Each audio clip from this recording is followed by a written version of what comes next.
privilege to introduce Rod. I think I see Rod as an elder, you know, in the best sense of, you know, what an elder means. Someone, you know, that deserves a huge amount of respect for what he's done over his career, with a lot of wisdom. So Rod's going to talk a little bit about natural history, I imagine, and about the company that he's kept over the years, and offer some reflections. So thanks, Rod, for joining us today. Thanks, Tim. I'm more of a fossil than an elder, I would think. My talk's more in the line of a slideshow than a PowerPoint presentation, although I've used PowerPoint.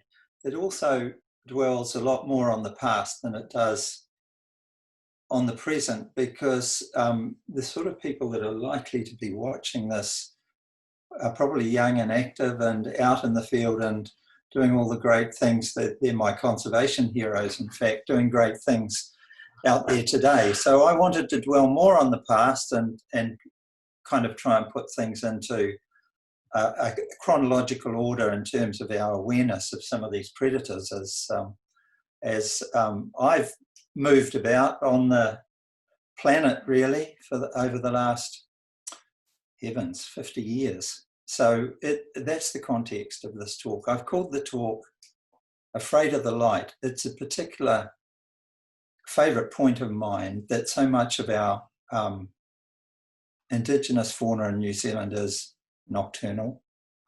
And so that's also something I want to draw out on in this talk. So my talk is about the unique and vulnerable nature of our nocturnal fauna.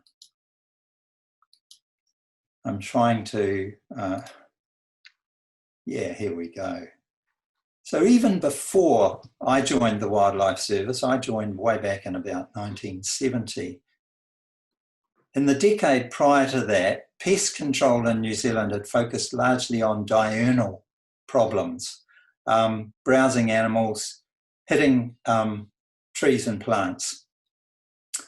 This is one of the very first island restoration teams that ever gathered. They're on Cuvier Island in June 1960. They've all got rifles, matches in their pockets, probably an axe at the back door, all weapons of destruction, really, but they were conservation tools in those days. But they concentrated on the big animals and they concentrated on protecting the forests. Some of those people were heroes in their day. There's Brian Bell, Don Merton, Ralph Adams, Kai Westerskoff, Ian Atkinson, people who became very important figures in the conservation story that was to unfold over the following few years. Then in the mid-60s, this is soon after those guys all got together to sort of start shooting goats and eradicating pigs. A small animal became a huge problem. I'm talking about the shipwreck plague on Big South Cape during the mid-1960s. These animals totally devastated both the plants and the animals. They killed the birds, parakeets, moorporks, saddlebacks, wrens, robins, and in fact, they eradicated a large number of them.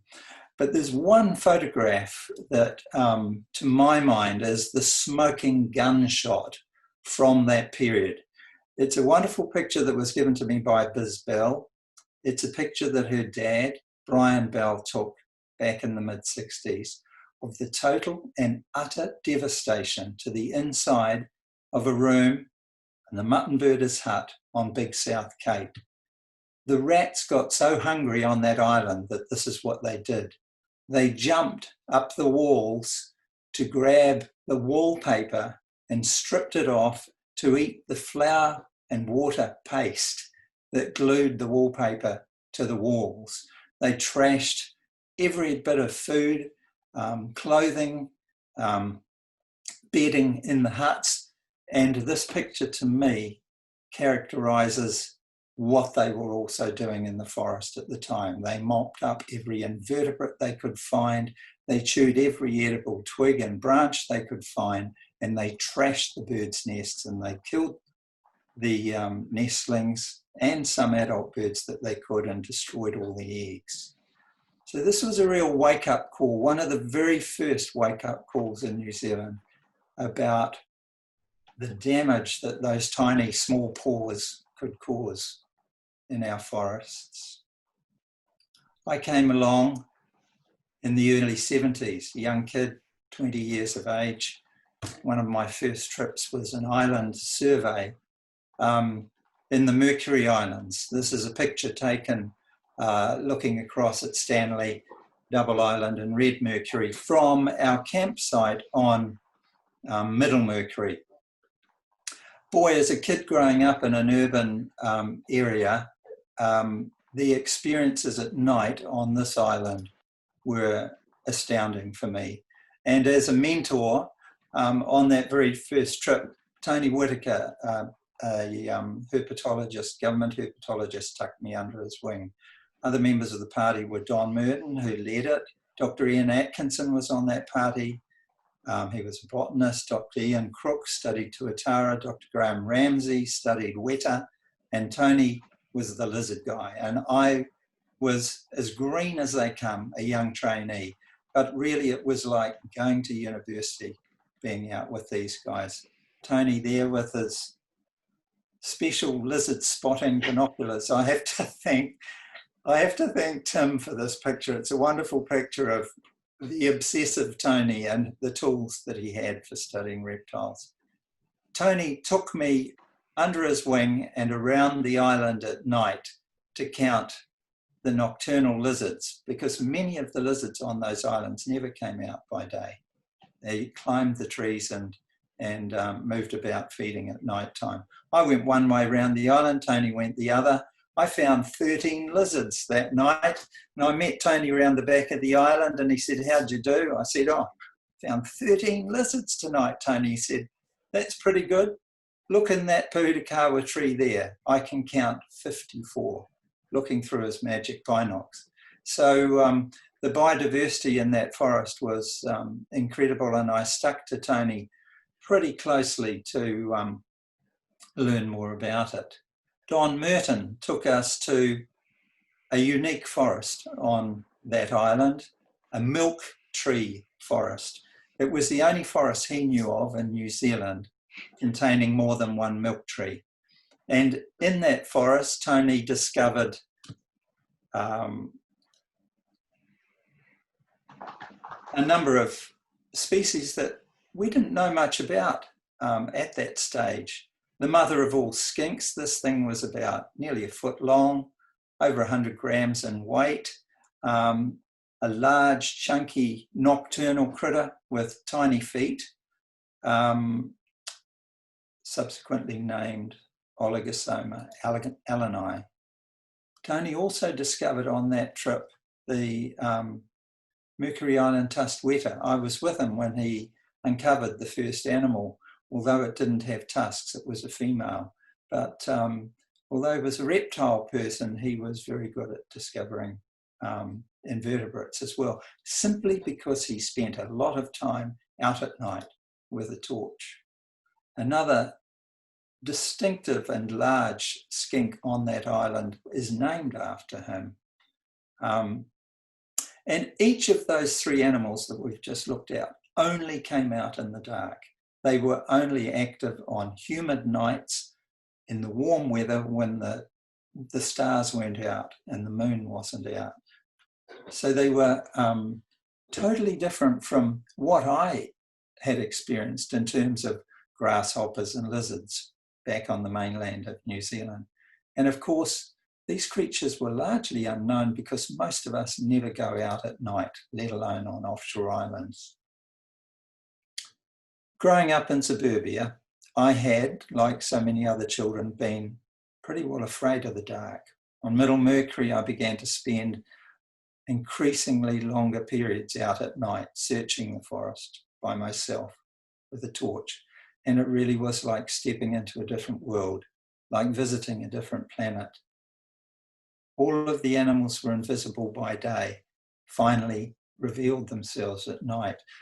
And I learnt it was a fauna that had evolved during the past when darkness afforded security, safety, comfort. Safe from the desiccation of the sun. Those lizards, believe it or not, were incredibly thin-skinned, and they would have died very quickly in the bright sunlight. They were almost like salamanders. They weren't like the other lizards that we have in New Zealand. And of course, they were probably also hiding from the diurnal predators that had been out during the day. I was absolutely shocked to realise how little I knew about our native wildlife before I visited Middle Mercury. And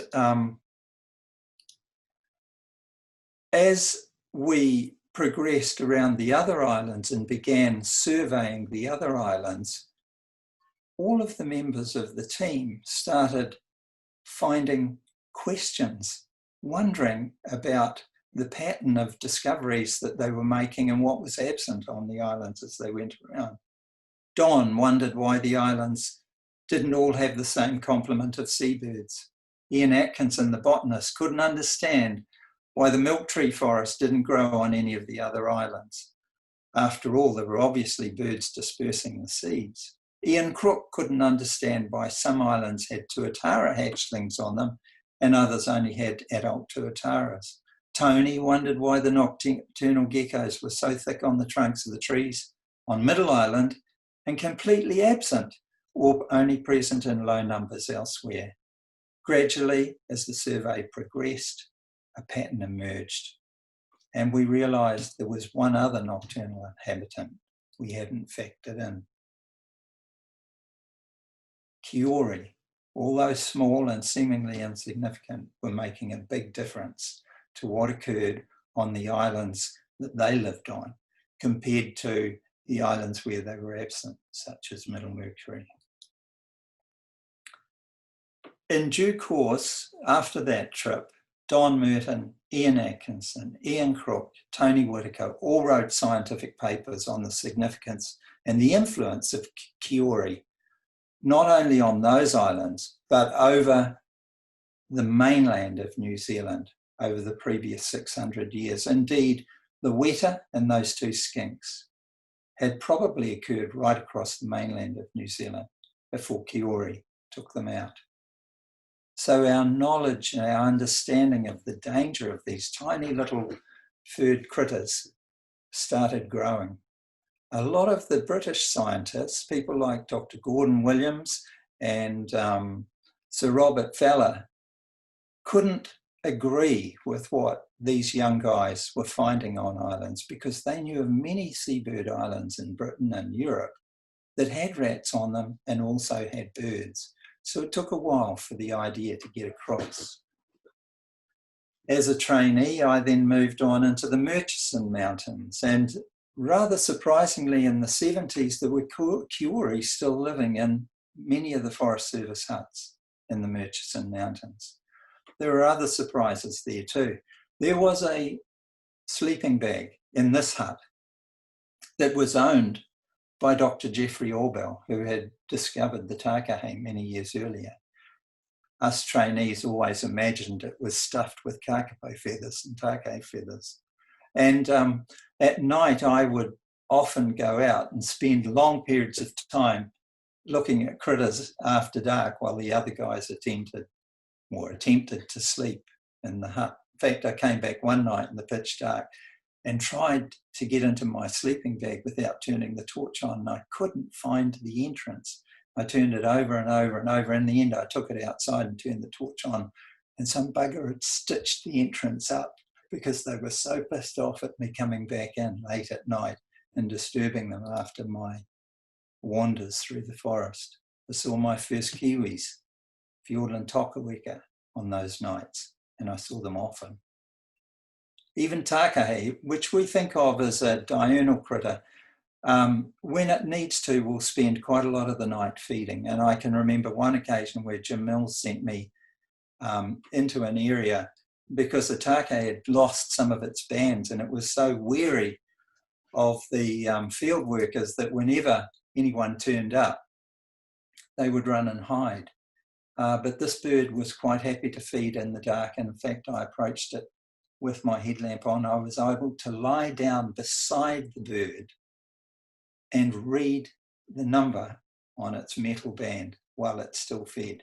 So even Takahe felt that the cover of darkness was a safe place.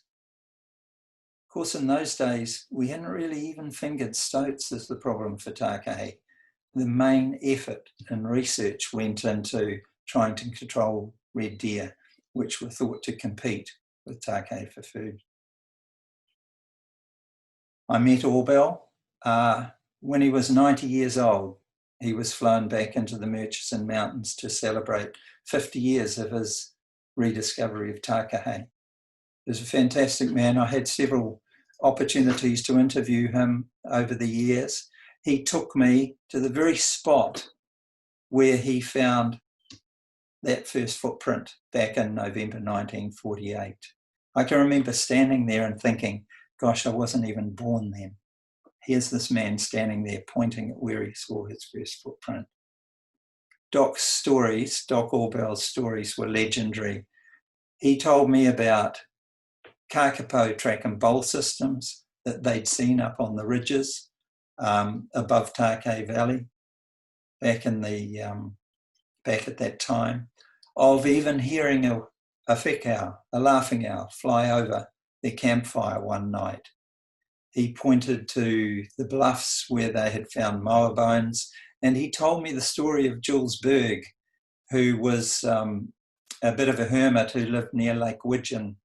And in the night, Berg told him of when he'd been disturbed by splashing at the edge of the lake in the middle of the night, and he'd got up and gone out.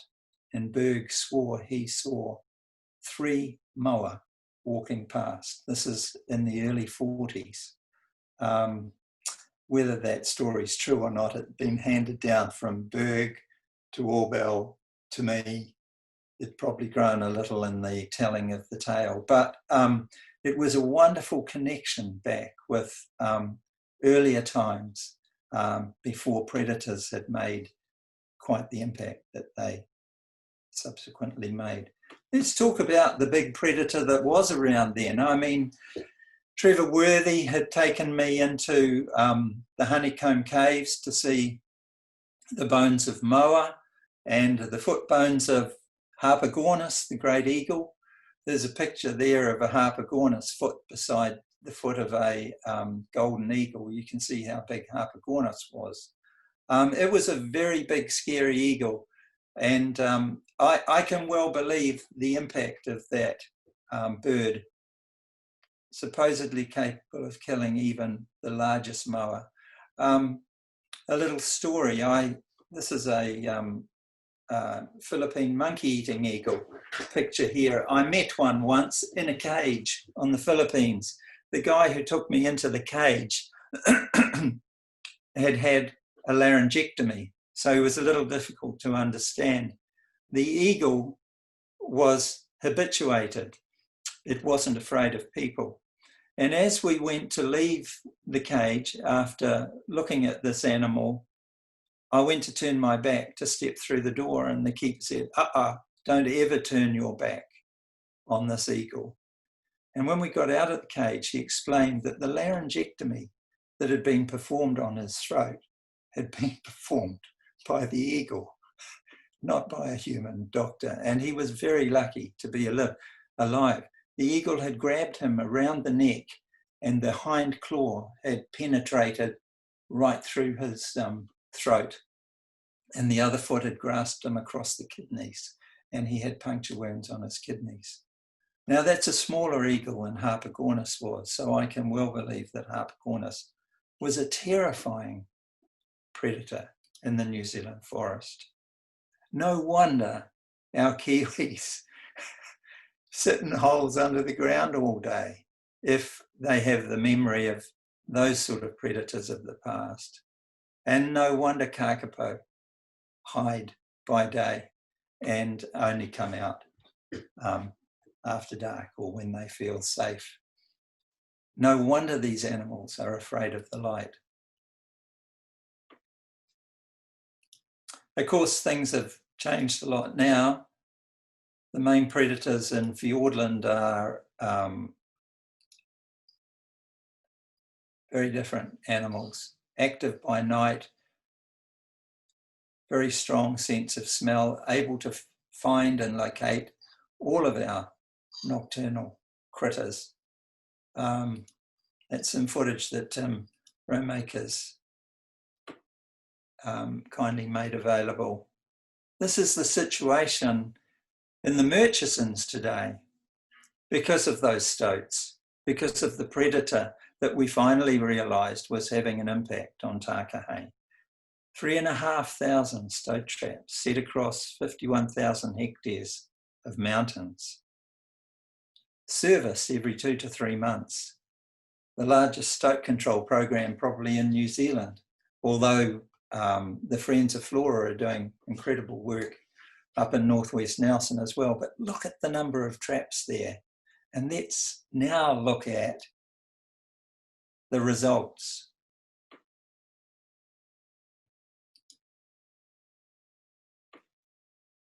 With all those traps, Tokaweka population, the Kiwi and the Murchisons, their population growth rates have gone up to plus 1.2% at the best, despite all of that effort. Before trapping in these areas, Tokaweka population growth rates were minus 1.64%. That's a hell of a lot of work for a very small effort. Admittedly, Tokaweka numbers are increasing rather than decreasing as a result of all this trapping, but it's a huge effort. And the main reason it's not as effective as it might be is because of the presence of rats and mice right through there. There's a huge amount of food for these stoats to be distracted by and to stop them from actually going into traps. I can remember back in the 70s, this little yellow spot up here in Miller Peak, back in the 70s, we were camped in there studying take. An airdrop came and supplied food for us. We were actually in a hut over here, and the guy in the plane dropped it on the top of Miller Peak in the middle of winter, full snow. Took us several days to get down there. When we finally got there, all our oatmeal and a number of our other food items had been totally destroyed by house mice, even in the 70s. In the middle of winter, up on the tops, there were house mice wandering around in the Murchison Mountains. Good food for stoats. When I went into the back into the Murchisons to take Kennedy Warner, a National Geographic crew, in there in 1999, I heard hardly any Tokaweka compared to the 1970s, where you would easily hear 9 to a dozen Tokaweka call before midnight. In 1999, in the same area, we heard one bird call before midnight, and we were in there for a week. This was the place, of course, in the early days, Fiordland in the 70s, where we searched for kakapo, the last kakapo in Fiordland, also being clobbered by stoats. Camouflage needles in a Fiordland-sized haystack. And everywhere we went, we found signs of where we just missed kakapo. This is an old kakapo track and bowl system in the transit. It still had perfectly formed bowls, booming bowls tucked in under the trees, not a bird to be seen. It was like visiting some sort of ancient ruins of some lost civilization, to go through the mossy beech forest and come across tracks and bowls on ridgetops that had been made by kakapo. Eventually, of course, we did find less than half a dozen, 4 I think it was, birds in the transit. And one night, towards the end of the booming season, I slept out in the forest in the hope of getting some photographs of a kakapo booming at a track and bowl system. Climbed into my sleeping bag under a mossy log, slowly got darker, way up the ridge, in totally the wrong place. I finally heard the kakapo start booming. So I fell asleep. And I woke in the middle of the night with what seemed to be a breeze rustling the leaves near my head. And when I turned on my torch, there beside me, beside my sleeping bag, was a Fiordland male kakapo waving his wings, totally unafraid of me, no more than a metre away. Got out of my sleeping bag and started taking photographs. And everywhere I walked, the bird walked with me, dancing, waving its wings in the forest. This is a male that had no one else to dance for, and a male that had never encountered humans in his life before. A male that felt absolutely safe because it was dark.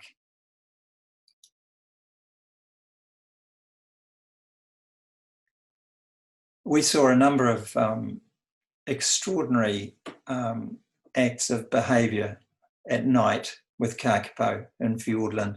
In the end, 3 of us wrote a paper that was published in Ibis on the extraordinary lek behaviour of this bird.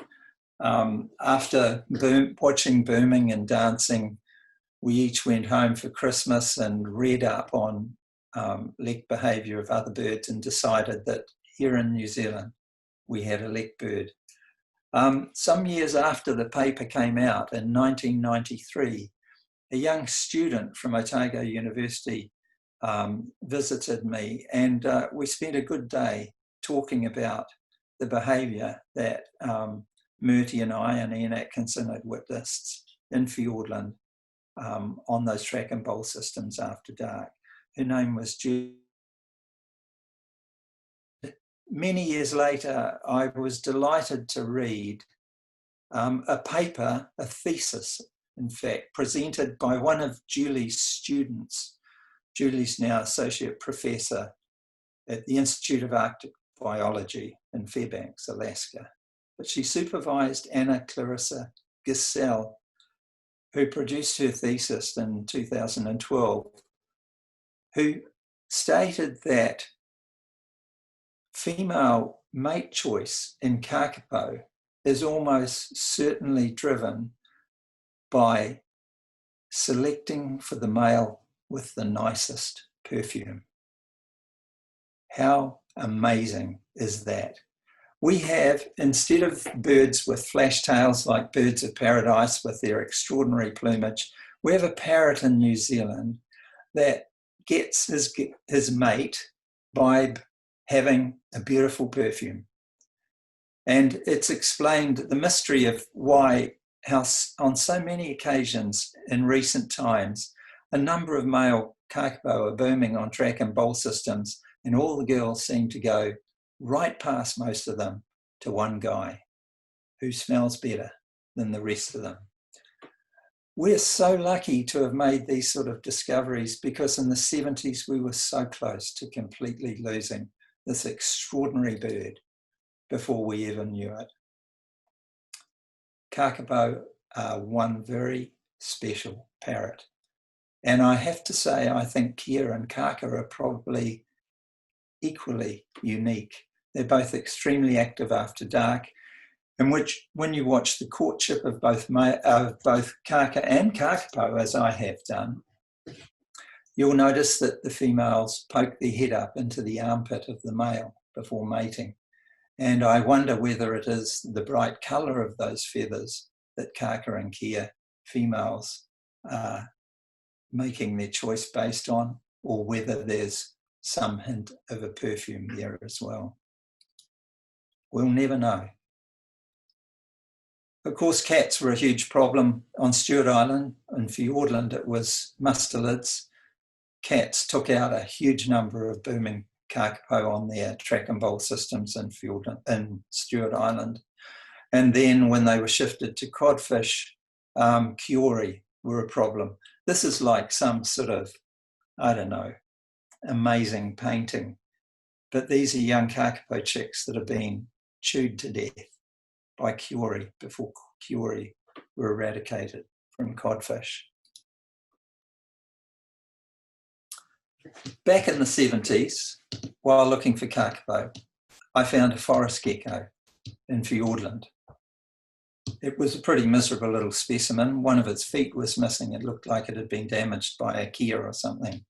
It was small and skinny, and I collected it and I bought it out. I just about lost my job because I'd collected a lizard in Fiordland. But Tony Whitaker had once told me, if you ever see something in a place that you know doesn't have reptiles, for heaven's sake, collect it.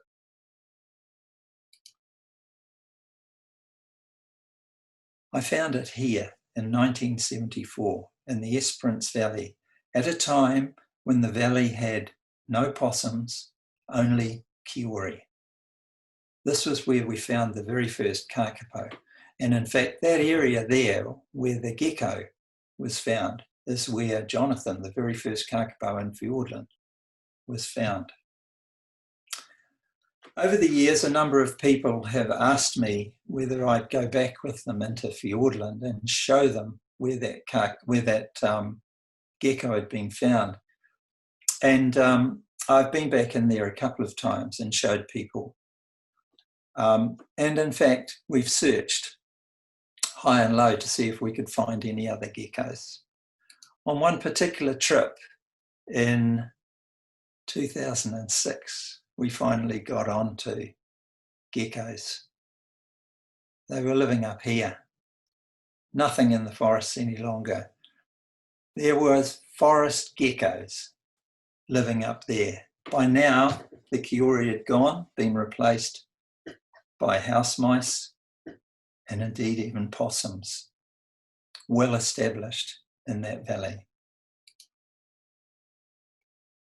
To put things in perspective, in the 80s, possum numbers had peaked at around 50 to 70 million, we're told. And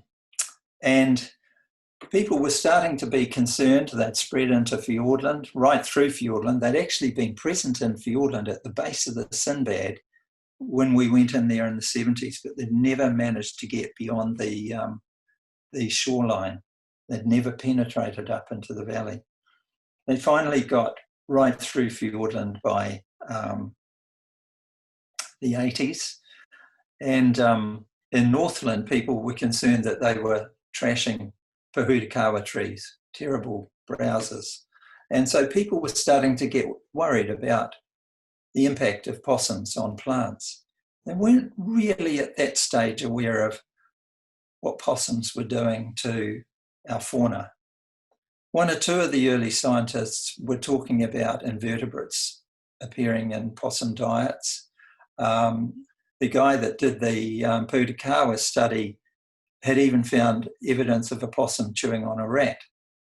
But it took pretty well another 10, 13 years, in fact, before New Zealand biologists really accepted the true impact of possums on our fauna.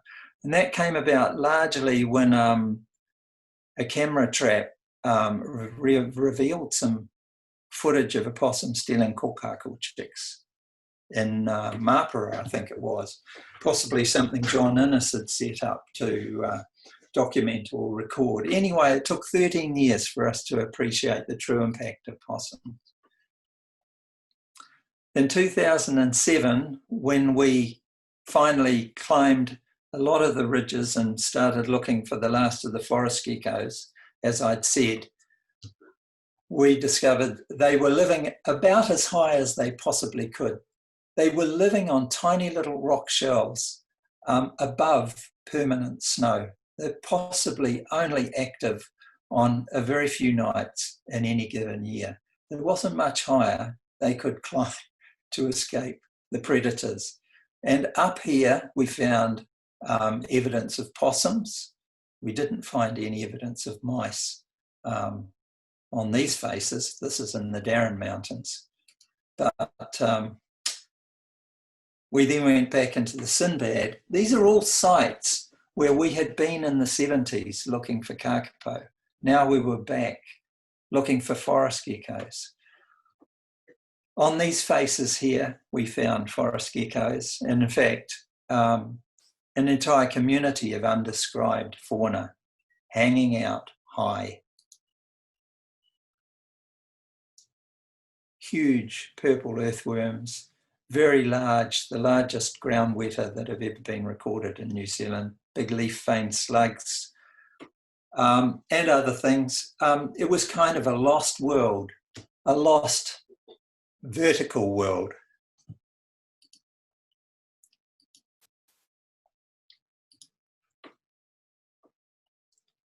And on those same faces, we found mice. This is a much earlier picture of a mouse raiding a rock wren's nest that actually had kakapo feathers in it, taken much earlier.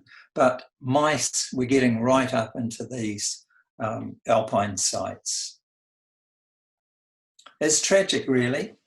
In national parks, in World Heritage sites, on ski fields, even in places that are being selected as possible future coal mines, nocturnal predators are cleaning up our fauna everywhere while we sleep.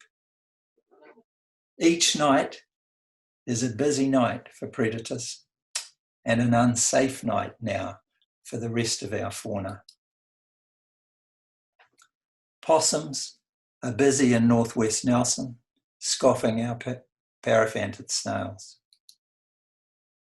Hedgehogs are right through the Mackenzie, cleaning up our lizards, our invertebrates, and our nesting birds.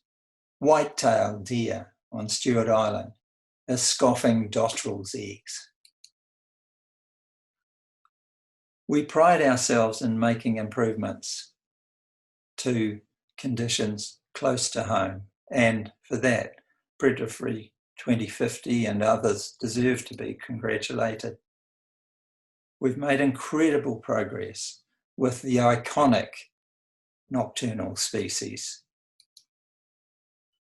but much of our nocturnal fauna remains unknown, undescribed, unprotected.